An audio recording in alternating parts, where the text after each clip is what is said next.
Hello all, and welcome to another episode of Movies with My Cat. I'm Nathan, and that's my pal Big Head over there, just off camera, as always.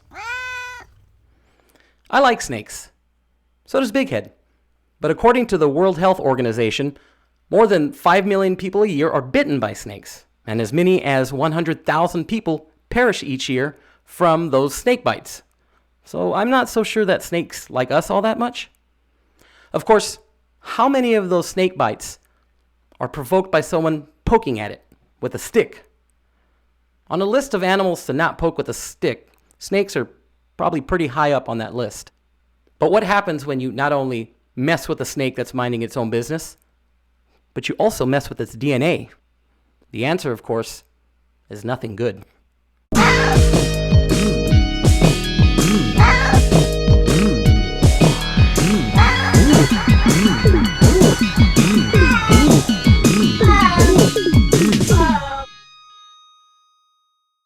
As it is with many giant snake movies, 1999's King Cobra comfortably falls into any of the interchangeable categories of creature feature / environmental horror / animals run amok. A popular trope among these kinds of movies is someone gets to messing around with the critter's genetics. That's where it all goes wrong. And it's almost always one of three things that happen with that genetically altered critter. They get really, really big, really, really smart, or really, really aggressive. Absolutely, that's true, Big Head. Sometimes it's a little taste of all three of those things. That's certainly the case with the giant snake in King Cobra. It's a hybrid snake, part eastern diamondback rattlesnake and part African king cobra. Even though there's apparently no such thing as an African king cobra, but that's fine because, there's no such thing as a mouse that can drive a car, and it didn't stop millions of people from loving Stuart Little. Now, this imaginary hybrid snake is a whopping 30 feet long, and its name is Seth. Seth, yep, Seth. Yeah, Brutus probably would have inspired more fear than Seth. It's not really explained in the movie, but a user on IMDb theorized that the name Seth was inspired by the snake-like Egyptian god of storms, violence, and disorder, whose name is pronounced Set, but spelled like Seth. And that sounds reasonable enough to me. Alright, sorry for interrupting the video so early, but I just went to go look for a picture of this Set character, just for reference, and he doesn't look anything like a snake. He looks more like a dog, like a greyhound dog that's been hitting the gym. But then there's this other character named Apophis. Now that dude looks like a big gnarly snake. So I don't know where they got the name Seth. Alright, well, back to the video. Now, despite being a gnarly, venomous snake, I have to assume that Seth wasn't always a monster. Oh yeah. I guarantee you Seth was an adorable baby serpent. Tiny little rattler with a wiggly little forked tongue. Itty-bitty black eyes, like a doll's eyes. Well, that's not true, actually. Seth sort of has, mammalian-looking eyes, like a dog's eyes. It's a little weird. So what made Seth so big and mean? Well, the answer to that is pretty much where our movie starts. Or technically, our movie starts with a quote from a noted physician and poet. You may have heard of him, Oliver Wendell Holmes. And that quote reads, "The dreadful sound that nothing which breathes, be he man or brute, can hear unmoved." Now, this won't surprise some of you, but I'm a 10th grade dropout. And that might be why my brain just couldn't wrap itself around the meaning of that quote. The quote also might be fake, though, because I Googled it hoping AI could explain, what the quote meant, and nothing came up. That's true. We have been fooled before, Big Head. We've been fooled by fake quotes in the past. For instance, the 1984 Animals Run Amok movie Wild Beasts starts with a quote by a man named Francis Thrive. I searched for a solid 10 minutes before realizing that the name Francis Thrive was just an altered version of the director's name, Franco Prosperi. So who knows?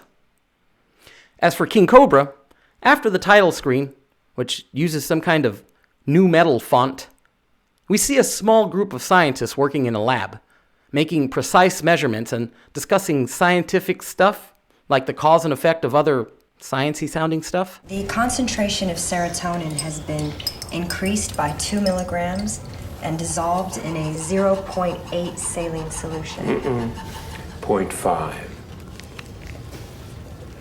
Correction, is 0.5 saline. A few of these scientists might look familiar to viewers. Dr. Irwin Burns, the head scientist in charge, is played by veteran character actor Joseph Ruskin, who's been in a whole lot of stuff, so it's likely you've seen him somewhere. And if you're into softcore erotic thrillers, Big Head, I'm looking at you, you maybe recognize Carolina Laranaga, who's been in several of those type of movies.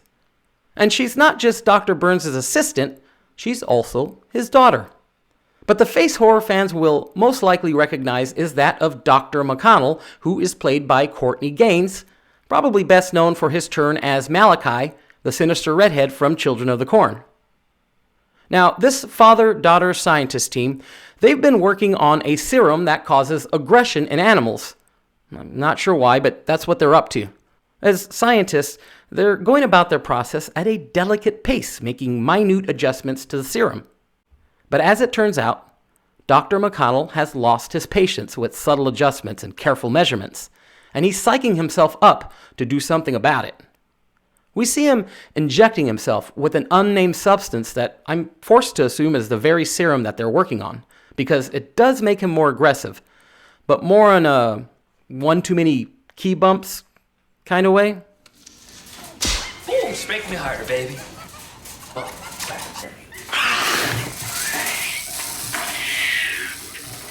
Once a subterfuge is created to distract Dr. Burns in the form of an email that he's got to leave the room to check, despite there being a computer right there in front of him, the laboratory mutiny commences.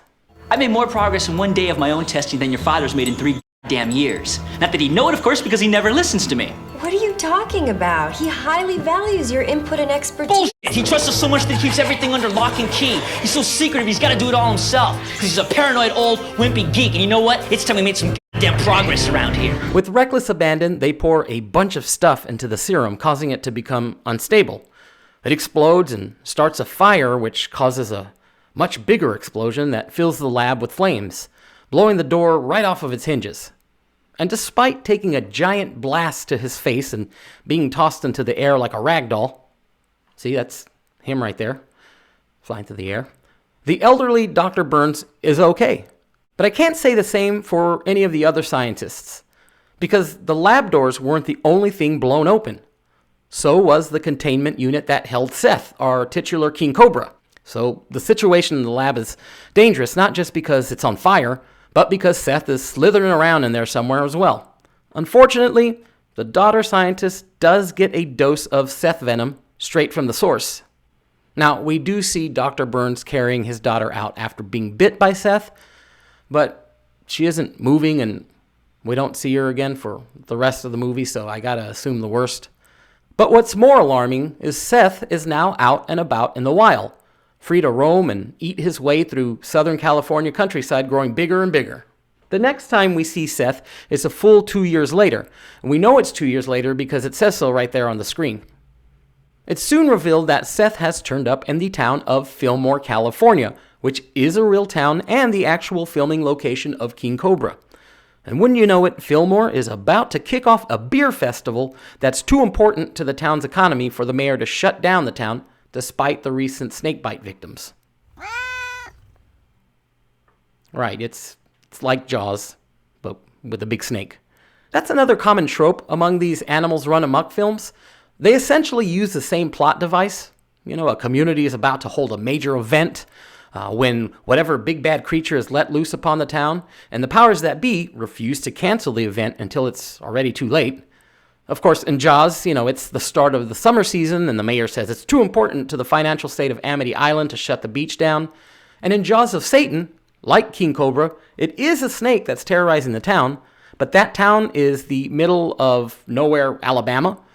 The big event is the opening of a dog track, and that snake isn't 30 feet long like Seth, but it is possessed by Satan.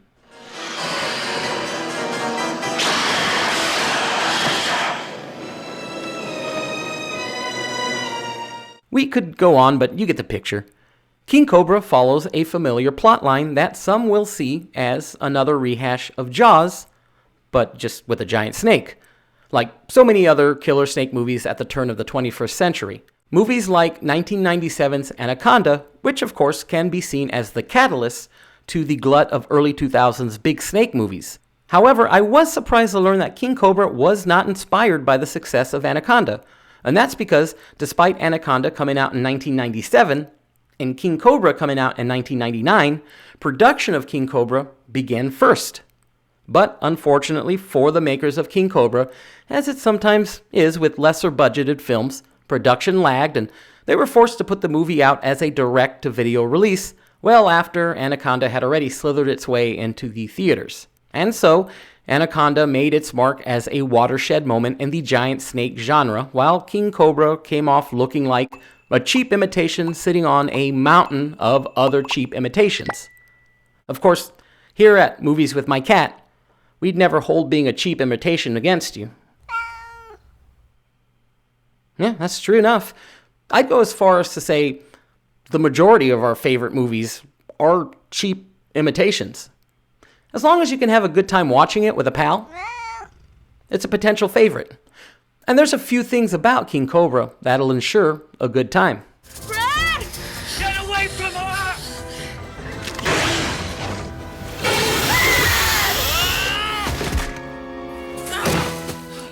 Now, if seeing a giant snake get drop kicked doesn't amuse you, check your pulse. But mainly for Big Head and I, it's the cast that provides the entertainment. And there's a few recognizable names and faces here, including several 80s icons and one future star. Yeah, a future star. When this actor appeared in King Cobra, he hadn't filmed his best-known role yet, but... That's right. Okay, well, maybe future star is a bit lofty, but he certainly had a huge moment in pop culture just a few short years after appearing in King Cobra. We're talking, of course, about Efren Ramirez, or as most of us know him, Pedro from Napoleon Dynamite. And back in 2004, 2005, you couldn't walk 10 feet without seeing someone with a Vote for Pedro shirt on. So that should count for something. Now, his scene is a brief one, but it's definitely a fun scene, and he shares it with an actor named Ayari Limon. Now, if you watch the TV series Buffy the Vampire Slayer, you might recognize her as Kennedy, one of the potential slayers in the final season of that show. As it turns out, Efren and Ayari were married in real life for a spell, eventually splitting up while remaining friends. I'm not sure if they met here or not, as even Ayari Limon can't remember the exact date of their marriage, but the timeline is right. And while seeing a future Pedro walk around the woods with his pants around his ankles is a good laugh, it's the caliber of 80s icons we see in King Cobra that Big Head and I got a kick out of. First of all, we have Hoyt Axton as Ed Biddle, the mayor who doesn't want to shut down the good times at the beer festival. He, of course, is most recognizable as the dad in the 80s classic Gremlins. But long before Axton was known as the dad in Gremlins, he was known as a singer-songwriter.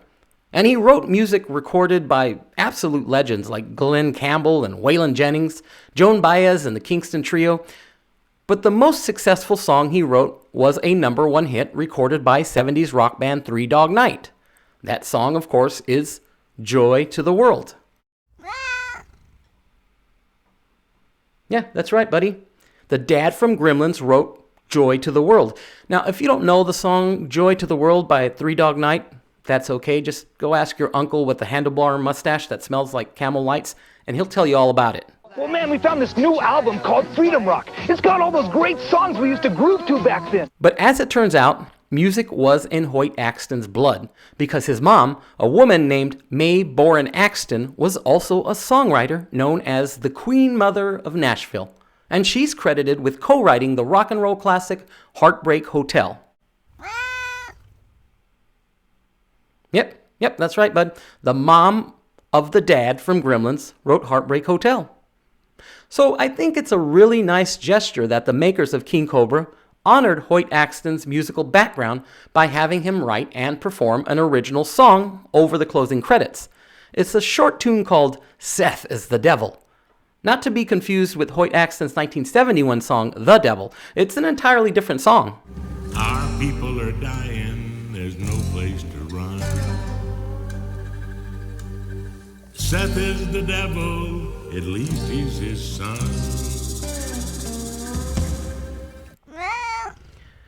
Yeah, it's not bad. You know, it's not as catchy as Joy to the World, and I think your uncle would agree with me, but it's not bad. Speaking of not bad, another 80s icon we see in Cobra is Erik Estrada, maybe best known as Punch from the crime drama show Chips. Now, if you saw my last video, thanks a bunch, you're all right. If not, there's a link in the description. But if you saw my last video, you might be thinking, this guy must really like Erik Estrada because he's always talking about him. Well, you'd be right. I do like Erik Estrada. I don't know every detail of his life, but overall, I think he's a good man. So I gotta imagine that this isn't his proudest moment as an actor, because he plays Bernie, who's some kind of a marketing expert, and Estrada plays Bernie as an over-the-top, some would say offensive, stereotype of a gay man. It's about image, coolness, prestige. If you're not drinking Fillmore lager, you're out. Passe, like roller skates, record players, and Rio Niti on ice. You know what I mean? We got the bands, we got the babes, we got the boys, we got nationwide coverage. All you have to worry about is keeping the beer flowing, okay? It's going to be huge. I'm pretty sure at the time they thought it'd be funny. Big Head and I found it to be somewhere between pointless and questionable, but at least we can say it's a short cameo, so it's over quickly. And I think if Erik Estrada had a chance to talk about his role in King Cobra, he'd probably say something like, King Cobra. I was in a movie called King Cobra? And let's be honest, folks, if I was given a chance to ask Erik Estrada a question, it wouldn't be about King Cobra. It would, of course, be about chips. Yeah, I don't know if you want to bring that up here, Big Head. Yeah, of course. Of course I remember that Halloween party that we went dressed as Punch and John from Chips. I mean, we rode the bus all the way there, and when we got there, they wouldn't let us in because they thought we were actual cops. And then we missed the last bus home, and we didn't have our wallets or our phones because those fake cop pants, they don't have pockets, you know? So we had to walk all the way home, just a couple of fake cops in skin-tight pants walking through our city's most perilous neighborhoods. Yeah, it was a pretty fun night. Thanks so much for watching. If you made it this far into the video, please feel free to like and subscribe, or leave a comment and share. Really helps us out. Thanks a bunch. Back to the giant snake. Another incredible 80s icon we see in King Cobra is Pat Morita, best known, of course, as Mr. Miyagi and the Karate Kid movies. He plays Nick Hashimoto, who's been called in on account of being a renowned herpetologist. That's a snake scientist. And it seems like Nick Hashimoto was the man for the job because the very blood that flowed through his veins was essentially a powerful anti-venom. And how did it get that way? How many times you been bit? A few times too many. 167 times to be exact. He was bitten by snakes 167 times. That's how it got that way. Well, I mean, no, but you see, I think maybe he purposely allowed himself to be bitten 167 times so his blood could build up a tolerance to snake venom. You know, saying it out loud like that, it does sound like he was maybe just a lousy herpetologist. Pat Morita's role in King Cobra was a bit heftier than Erik Estrada's or Hoyt Axton's. He shows up more towards the second half, which, admittedly, it is the better half of King Cobra. And in our opinion, Pat Morita as Nick Hashimoto is part of the reason that it's better. Although, he does share a few facts that I'm unsure about, like this. Snakes kill in 1 year more people than sharks kill in 100 years. I mean, I have no idea, honestly. I mean, going back to what I said in the episode's intro about snakes taking roughly 100,000 lives a year, and yeah, I mean, it's probably true. But other tidbits of information do seem a bit more dubious. Why the bikes? Less vibrations, gets you closer to the action. Besides, I ain't a very good runner. I'm Japanese. Japanese were not built to run. Right, yeah. I mean, I'm positive I've seen Japanese people run before. I think Nick Hashimoto might be wrong about that one, but that's okay because he's still fun to watch. Now, the fun 80s actors are great, but as it is with any giant snake movie, it's the level of coolness of the snake itself that makes the biggest impression on Big Head and I. And we think Seth looks pretty good. In a time where direct-to-video creature features were heavily relying on CGI effects, King Cobra opted for largely practical effects. They also had some of the best in the business handling those practical effects, as the giant Seth snake was made by the Chiodos brothers of Killer Clowns from Outer Space and Critters fame. Yeah, his fangs are neat. And the rising and falling chests that we see when Seth breathes, that looks pretty cool too. Now, I've read criticism that King Cobra barely shows Seth in an attempt to hide the subpar quality of the creature. But that's just not true. They show him lots. And while admittedly it's not nearly as fleshed out as the Chiodos brothers' previously mentioned creations, Seth is certainly not without his charms. And lastly, I'd like to give props to Scott Hillenbrand, King Cobra's co-director, writer, producer, and one of its lead actors. Between him and his brother David Hillenbrand, who also co-directed, wrote, produced, and created the score, they pretty much did it all. I mean, they did it all mostly out of necessity. That's the gentlest way of saying they might not have been the best at every one of those things, namely Scott Hillenbrand's acting, but they did it anyway. And you have to go to the city, the big city, to be a specialist, to be at the big hospital, and I'm tired of everybody knowing everybody else's business, and I know, we've been through all this before, but...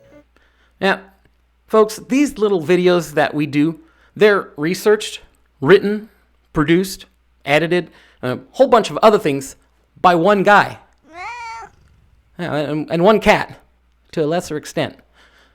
Now, is it obvious that we don't always know what we're doing? Yes, of course. Of course it is.